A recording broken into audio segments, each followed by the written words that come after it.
My name is Irene Kurka and I welcome you to my podcast, Neue Musik, Leben.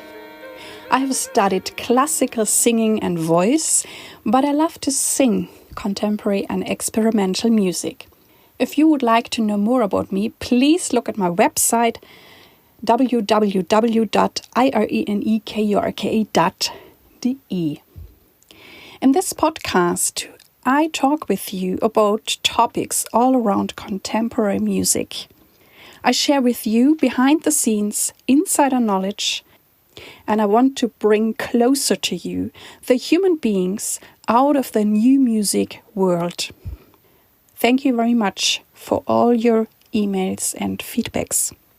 I'm cooperating with the NMZ, Neue Musik Zeitung. In this episode, I have interviewed the composer Ivan Boumans. He has been in many countries, especially in Europe, but has been living and teaching now for quite a while in Luxembourg. So please enjoy the interview with Ivan Boumans. Hello, Ivan Boumans. I welcome you into my podcast, Neue Musik, Leben. Thank you. Thank you very much. I'm really excited. And I'm excited too, because I'm talking today to a very international person who has been born in Madrid. We already talked about your name and your parents. And then you studied all over the place. And now you live and teach in Luxembourg. We will talk about that soon. But at first, I would like to know from you, how did you find your way into new and experimental music? I think music found me somehow. I started music not really because I was interested into, but because of my parents thought it would be good to have an artistic activity beside my other activities. And then composition, which actually wasn't actually my first goal or something, so it started like a game. So I had two very good colleagues at the time, so that were playing instruments as well as me. And then instead of playing outside football or other things, so we decided to make like a small composition group, and we wrote things for each other, so for us three. So, and that's that's how composition started. So, and then I got caught to this game. So, and then. From the beginning, it was really just a game. And then my style was actually quite easy. So really tonal, no modulations at all, because I didn't know how to compose. It was only a game. And then I like to listen to music. So I listen to every kind of music. And I think this fact of listening so different music styles helped me actually to find a bit my way. So I have classical periods when I only listened to classical music.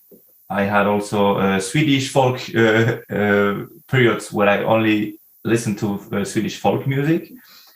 I had also Japanese orchestral period music, so actually I think the fact of listening to so many kind of music opened me a wide world that I didn't have at that time when I started to compose.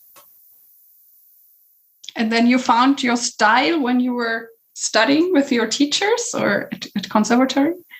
I think I still don't have a single style. And that's actually because I have the impression that the music market, asks you to be really versatile. So in my work, I sometimes need to do much more easy listening music. As a film music composer that I also am, so I have to adapt my style. So I actually I feel comfortable probably with the label that I got in a French radio mission. So they told me that my music was like a neo-impressionist, but actually, I prefer to stay open to every kind of style. So, and I'm still actually researching. So every day or every composition that I do is a research. So I'm still not, I'd say, not satisfied with one only style. So I'm just still looking to myself. And do you play an instrument or did you learn one?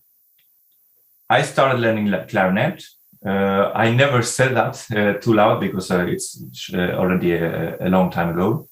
But I still play piano. Not because but I wanted to become a pianist at some point, but now it's more a work tool for composing, also for teaching, and it's actually quite necessary to play to be able to play your own stuff. And I just mentioned that you have been in many countries, and you know many countries quite well, and you studied there, and now you live in Luxembourg, and you met different musicians, composers in all those different countries. How do you perceive the music scenes in those countries, and how is the music life in Luxembourg?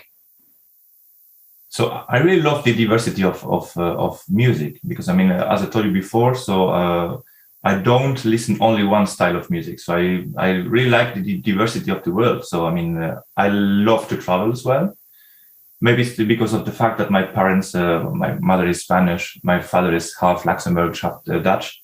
So from the beginning, I was actually faced to this diversity. I mean, even if I was born and lived in Spain for my first 15 years, I was already faced to this world reality.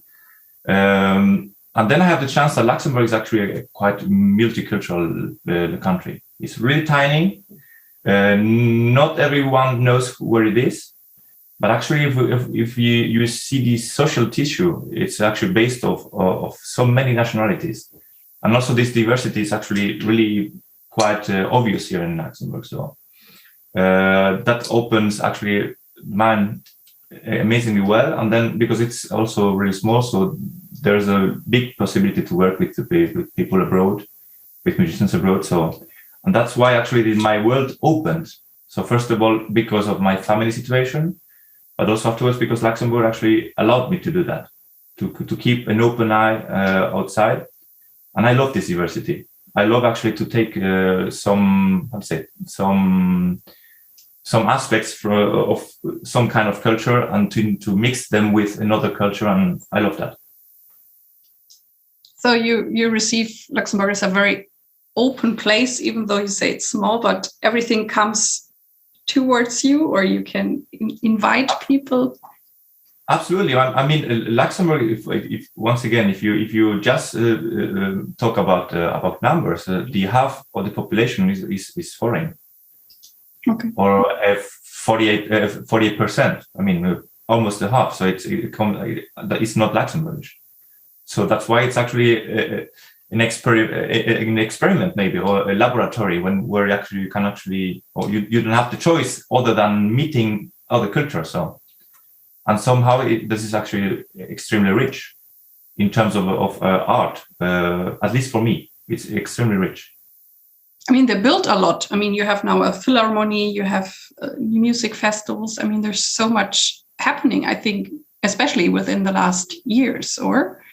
Absolutely, yeah. But already in the past, but I think I have the impression that in the past they weren't focusing too much on this international, how to say, in this international view. So this international opening view, it's actually more recent.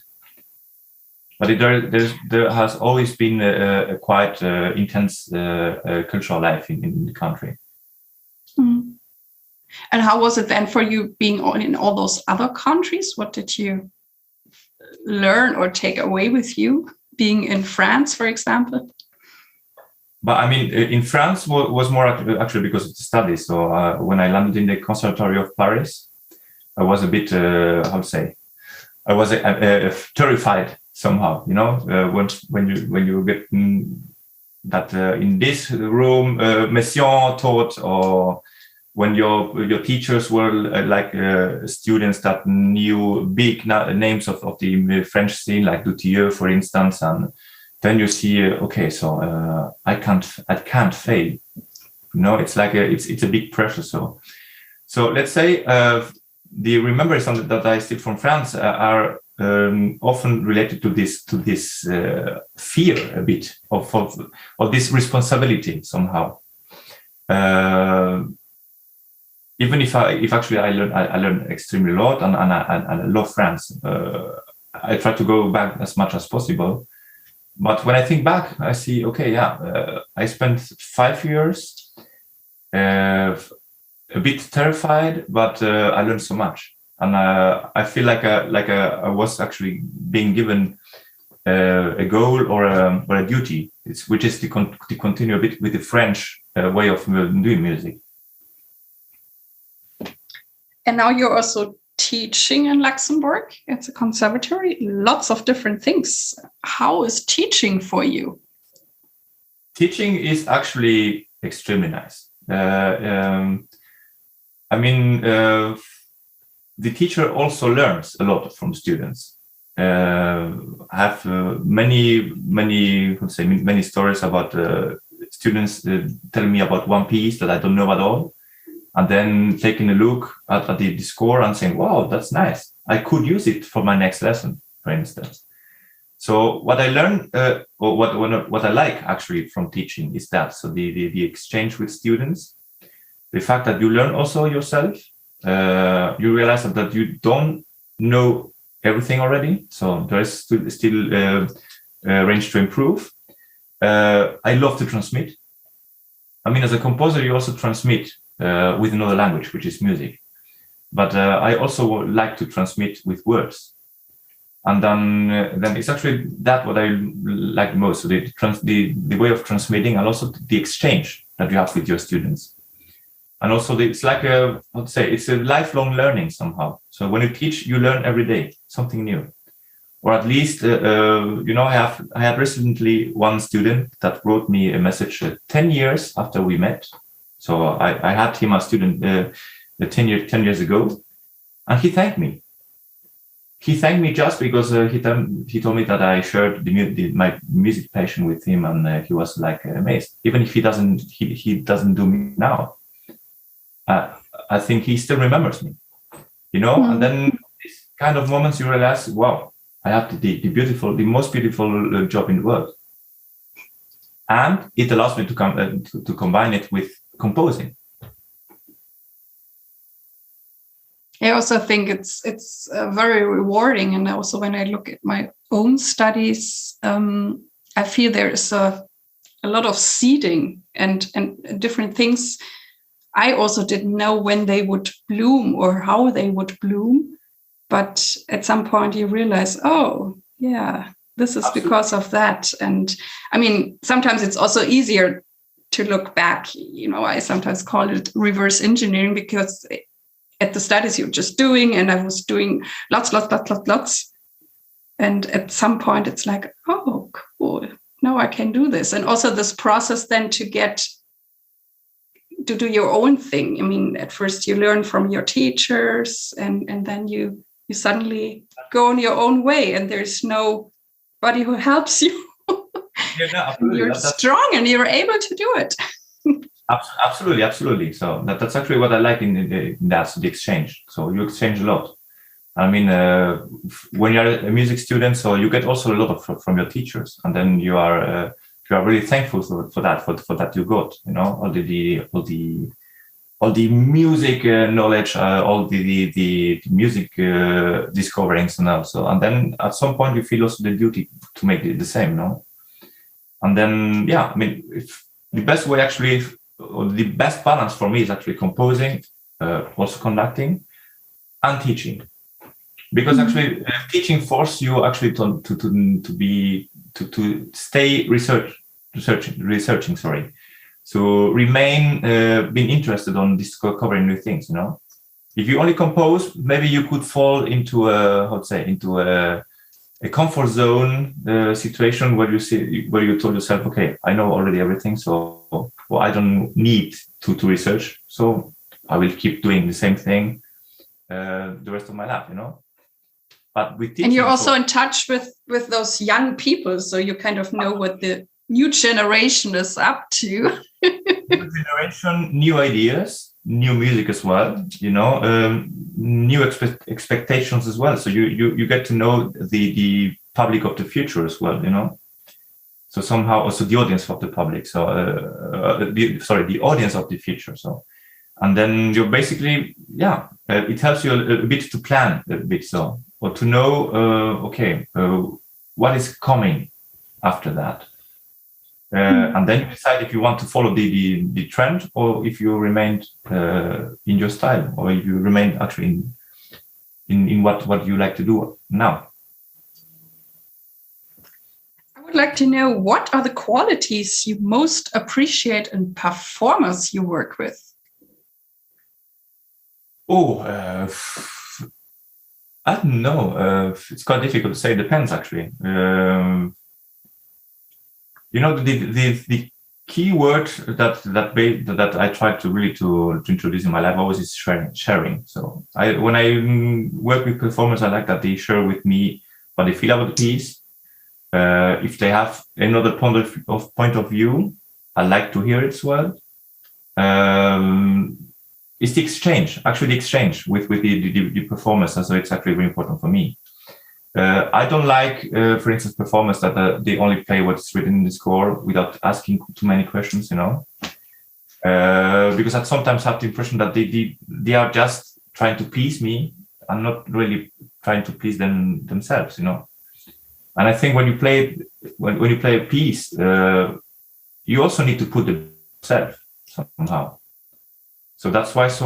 That's what I like the most, is that the exchange with the performer. So I like when I working on something. So I like actually to talk with the performer that I know will be performing the piece, and maybe to discuss some points to see. I'm stuck in this place. What do you think about that? Yeah. So that's what I like the most, actually, about this performing. Great. I also looked it up, or we talked about it, that you have written music for voice. And since I'm a singer, I'm always curious, how is it writing for the singing voice? Because for some composers, that's really difficult, or they don't want to do it. And some are so excited about it. So for everybody, it's different. How is it for you? I started writing for voice during my composition lessons. As a challenge from my teacher. So he told me, okay, now we will work for voice. And at the beginning, I was scared, because honestly, I never liked to sing. Singing was for me like getting naked in front of people, and that was actually scary, like really scary. And because of this fear, I somehow rejected a bit to write for voice or to get involved with voice stuff. But actually, this composition exercise, opened a wide world to me, because then I had to combine my music with text, with lyrics, and also I discovered a lot of new music through that. So now I started to listen to Renaissance music, because that I never heard before, because it was vocal music, and it didn't interest me at all. And that's how actually everything started. And since that, so my taste for voice increased. A couple of years later, I wrote something for two voices and two accordions, percussion, and cello. After a couple of years, I got appointed as choir director. Something really, really amazing for me, because once again, voice certainly. Voice for me was like, no, thank you, no. And then actually now, also during my lessons, I realized that I love to sing. I'm not a trained singer at all. I never did singing lessons, but I mean, I realized that I like to sing, and now I don't fear about singing in front of people, not at all. And that makes actually also, as a composer, easier to compose for voice, because you also know your own voice. You get in love with your voice, or with the voice, the simple fact to write for voice. That's why, if I think about my catalog of singing pieces, it has been in a crescendo. It started quite late. That's why my catalog doesn't have a lot of vocal music. It's also because of the fact that I almost only compose on commission, and most of commissions are instrumental. So not really for voice, but it's actually something that I love to do. I have done a couple of choir compositions as well, arrangements. It's also a bit challenging, because you have to respect somehow the text, but at some time you do need to do something that is musical and nice. and it's something that I would like to increase. I mean, I would love to increase my knowledge about this. Sounds really great, and I found your story very fascinating. That you even got into something what you first didn't like or even were afraid of, and sometimes there are things in our life that knock, and suddenly it's part of it. I mean, I think the German audience already knows this about me. When I was a child, I was very shy and I spoke very soft, and everybody was yelling at me, "Please speak louder," and I was so intimidated. But the urge to go on stage and become a singer was there very early, and for a long time it was a big gap. My singing, I was loud on stage, but when I spoke, nobody understood me. And now I'm even, doing this podcast, and I also found it so fascinating that I'm doing something I was afraid of for a long time in my life. And suddenly it turns around, and it's maybe even the greatest gift or one of big talents. And it's really fascinating how life turns things around. It's important to remain open to everything.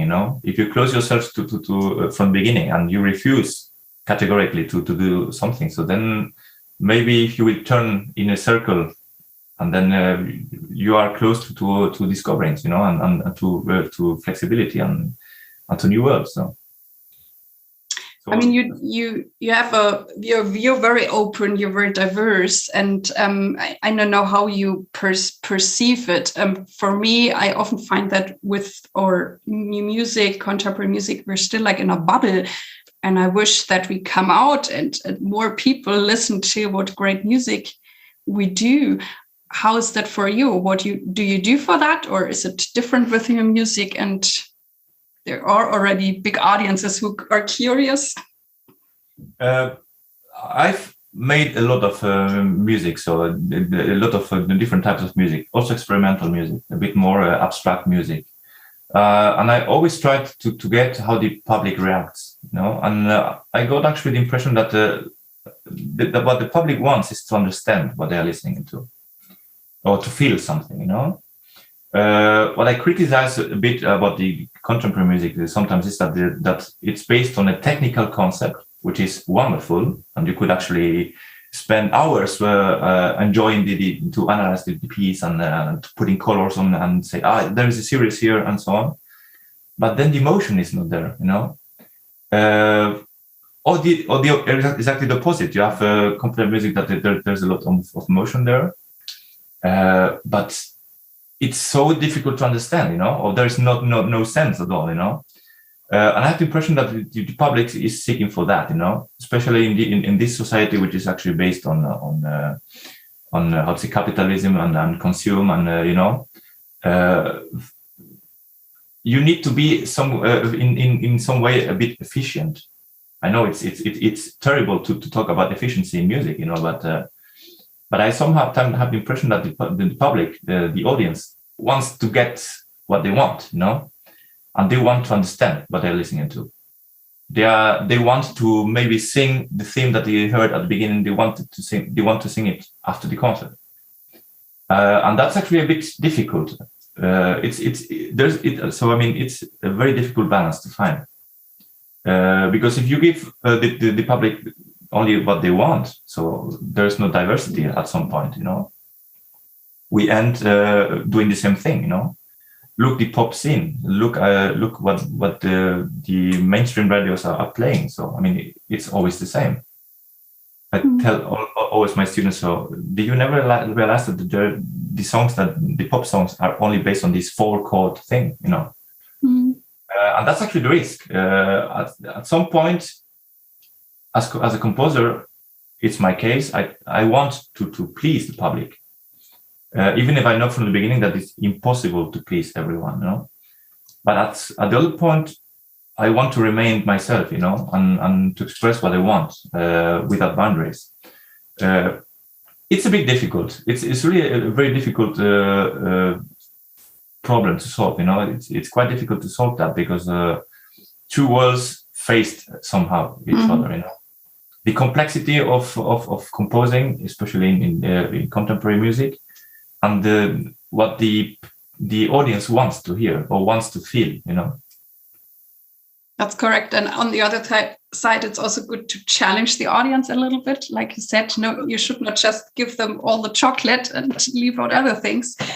Absolutely. And the question is then, and also, you already touched it a little bit. How do I stay myself or authentic in all those options?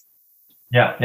It's important to explain or to be clear in your ideas. To transmit, guys. That's what I was intending. Try to feel it like I felt, or maybe you will feel it otherwise. But that's what I intended.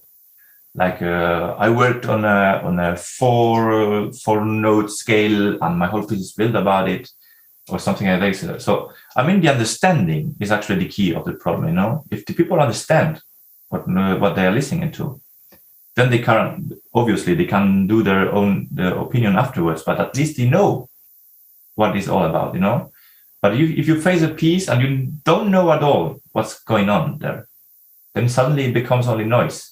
I heard that already in a concert, people sitting next to me, and they told me, "Oh, that's boring. That's only noise," because they didn't understand what was all about, Also, there was no concert program at that concert, so actually there is no reference about the piece, just the title, the number of the composer, the name of the composer, sorry, and that's all. So, no history about the piece. A couple of words about the analysis of the piece, or to tell at least it's based on a Gregorian scale or whatever, No explanation at all, and it's a bit tricky. I'm sure that if people would understand much better than what they're listening to, that would change a lot. That's my. On the one hand, yes, and there are also people who talk in a concert or the different approaches, or I often tell friends who are not so into music to sit up close, because oftentimes there's lots to see in contemporary music, when the pianist goes into the piano or something. But on the other hand, I also wonder why we have to know so much about music. When people go into a spectacular building, or they receive the architecture and they say, okay, I like the staircase, or I don't like it. I don't think anybody thinks about how or what the architect had to do to build this, or a castle or something. And in music, somehow they want to know more and to just go and enjoy and experience something or feel something. And so there's also some discrepancy, I think. Yeah, but if you are in front of a building and you don't like it, you turn your head and look to the next one, But if you are in a concert and you start listening to a piece, you can actually close your ears, You need to continue to listen to the piece. And if the piece lasts 1 hour, you can, even if you turn your face, it doesn't change anything. To the music. And then if you don't like it at all, so it becomes actually a torture somehow, I also had that where I was with a colleague listening to a piece of Messiaen, which lasts 2 hours, ensemble intercontemporain, really nice performance, but he couldn't stand more than 30 minutes, And then, he turned a bit the head. He was trying to get to read something, to get distracted about it, but it was actually torture for him. It's a bit different if you are, as I mentioned. So if you are in the front of a building or in the front of a picture, you turn your head around, you look to the next one, and then that's it. So, but in music, it's a bit different, It's my point of view. I'm not sure if it's like this, but it's actually my point of view. Yeah, that's interesting. That once you are in a concert, you probably don't leave. Some people do, but most stick to it. Most of them did stay. It's always quite awkward to sit in a concert and to see people leaving. It's a bit, especially if you are a composer. If you are a composer and you see people leaving the room, I never had that by chance. But that I thought about that a couple of times, and that would be actually terrifying for me. You know, even if I know that I will never be able to please everyone, no. But I don't want to annoy anyone, you know. Like I don't want to piss somebody off, you know. Like oh, I hate your music. That was actually terrible. It's actually a nightmare, you know. I want to share my music, and if somebody doesn't like it, no problem at all. I accept that, because I also, as a listener, don't like every kind of music, you know. That's something that I also try to teach my students. I mean, I had a student last year who wants to become a composer, and he's really talented, extremely talented. But his problem is he's scared about showing his pieces to people, and ask him why. Because I don't want that they don't like my piece. But I mean, come on, do you like, for instance, the music of this composer? No. You see, you have the right as a listener to don't like something, you know. And if you want to become a composer, you need to be open to that, to this option. The option that maybe your music will not be appreciated, you know. But thinking about somebody leaving one of my concerts is actually a nightmare. By chance, never. I mean, it is a challenge, and I mean, maybe some colleagues have this inner strength, and for some it's more challenging. And I think it's also a very important part you maybe already learn at university to get how do you deal with critique, and or if people don't like what you do or don't like your voice or something. I mean, like when people might not like my voice, there's nothing I can do because I'm born with it, and so I also would ever learn to not take things personally. And on the other hand, if people really like something, that's also a great feeling, because then you have good partners for cooperation to work together. Or or if the audience likes it and you can really do your thing, that's cool. I mean, the biggest problem is that we as society are not taught to fail.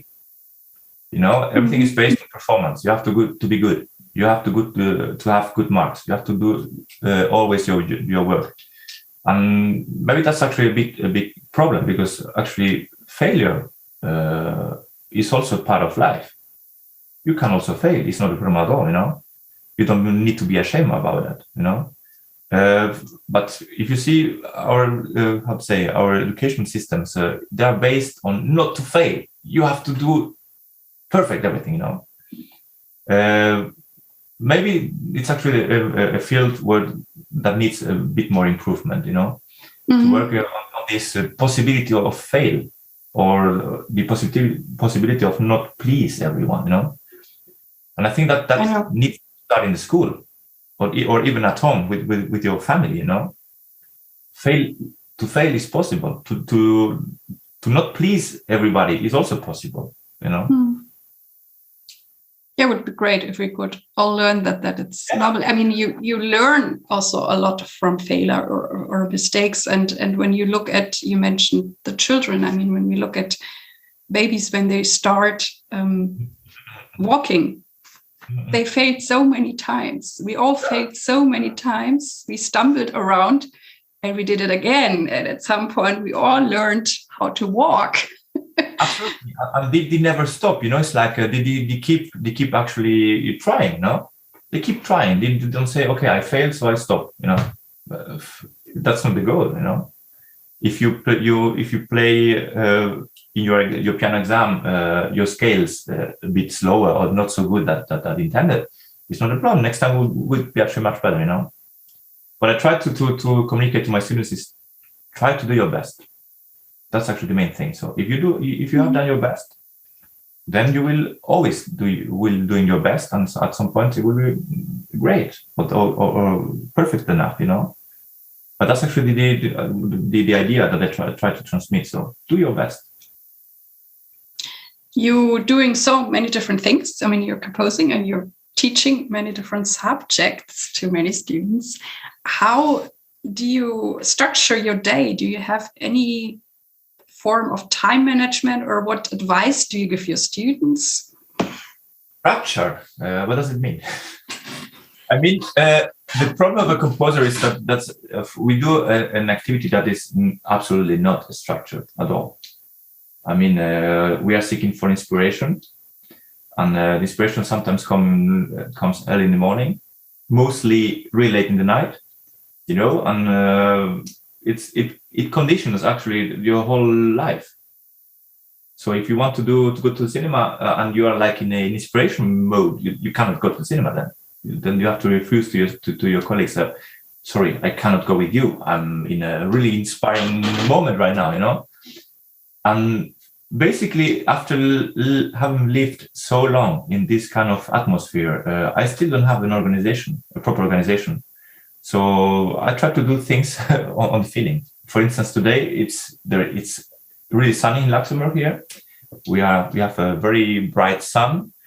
So I would like to spend my time outside, and maybe to have a walk in the woods to seek for inspiration, for instance, instead of preparing my analysis lesson of tomorrow, So basically, I try to follow what I want to do in the moment. So I'm not organized at all at the moment, even if I think for some aspects of my work, it would be actually necessary to be structured. Cool. That's great if that works to feel the right moment. Wow. What are you thankful for? Yeah. I mean, it's an ideal, but it doesn't work always. I mean, I sometimes need to do something, and even if I would prefer to do something else, I have to do that, But at least it's an ideal that I want to follow. So, and it works every time much more so than in the past. In the past, it didn't work at all, but at least now it becomes actually more easy. I sometimes do. I'm a very structured person, but sometimes when I have no dates during the day, no appointments, then I also go more with the flow. And sometimes I'm very fascinated how much I get done, even though I didn't have a plan in the morning. Yeah. So I will experiment with that also. I mean, I try to be organized, but at some point I realized that sometimes I lost time. Like I had a period of my life where I said, okay, I will try to compose every morning from 8 to 10, But maybe one day I only wrote one bar, and I spent 2 hours doing one bar. Or the other day I didn't compose anything, And that was actually at the end quite frustrating somehow, because I had to sacrifice a lot of things. So that's why at some point I decided to change a bit my mind and to follow actually the present moment. And if I'm inspired, okay, then I try to be focused on composing. And if I need to go outside to take a deep breath, so I go outside. But as I said before, it's an ideal, which is not always possible to respect, Yeah. And also, I guess every person is different. What works for someone. Also, every period of life is different. So, what are you thankful? What I'm thankful. What are you thankful for today? Today, I'm thankful of the sun. We have the sun. As a born Spanish living in Luxembourg, sun is very important. Extremely important, and in my case, I feel really a big difference. When the weather is bad outside, I don't like to do anything. I would prefer to stay in the couch reading something or sleeping or resting. But when the sun is outside, first of all, my energy increases, so I would like to bomb the world. to travel. The inspiration increases as well, because also my mood increases. So actually, I love good weather. So, and that's why I'm thankful about that today. Great. And who or what has played the greatest role in shaping you, and what inspires you? I don't know how to say so. I mean, if I only focus about one person, I maybe would forget a lot of people that helped me. I mean, It starts from my every first teacher in music until my last composition teacher, until my last student of yesterday. I try always to get that what people can provide me. In terms of composition, I'm how to say, I'm really thankful about all the people that trust on me at the beginning by commissioning pieces, even if they were for free or just for school auditions, whatever. But at least they trust me, And there are a couple of teachers at the Conservatoire of Luxembourg that are now my work colleagues. So that's the fun of the story. There are a couple of teachers in the conservatory that trust on me in the past when I was a student and I was trying to open my career or to develop my composition career, and they trust me. I wasn't known at all, so they didn't know if they were taking a risk or not. But at the end, they trusted me and they commissioned me pieces, and then they, I would say, through that they encouraged me to keep going this way, So I'm really thankful to them in terms of composition. Also I'm really thankful about my first music teacher that opened me a huge world. I'm also really thankful about the last student of yesterday that told me about one piece that I didn't know, for instance. I'm also really open to my so thankful to my composition teacher in Luxembourg that opened me the world of the voice, So it's really difficult to focus on only one person. All the people that I have met in my life, they gave me something. And I always tried to give them something in return. Mm-hmm. Mm-hmm. And what does success mean for you? The concept of success has changed a lot in my life. When you start as a young musician or young student or young composer, so the only goal of your life is becoming a world-known composer, and being the whole time traveling and so on, this is quite an ideal, a bit fake in terms of that it's actually a bit built by the society, this success, like being you need to be on spot the whole time, But now actually success for me is just to do what I want without boundaries, and then to share with people. So once again, sharing is actually the most important word in my life, sharing. And if I can share my music, even if within a small audience, it's already success for me. Mm-hmm. Great. And is there anything that drives you forward, or do you have a vision?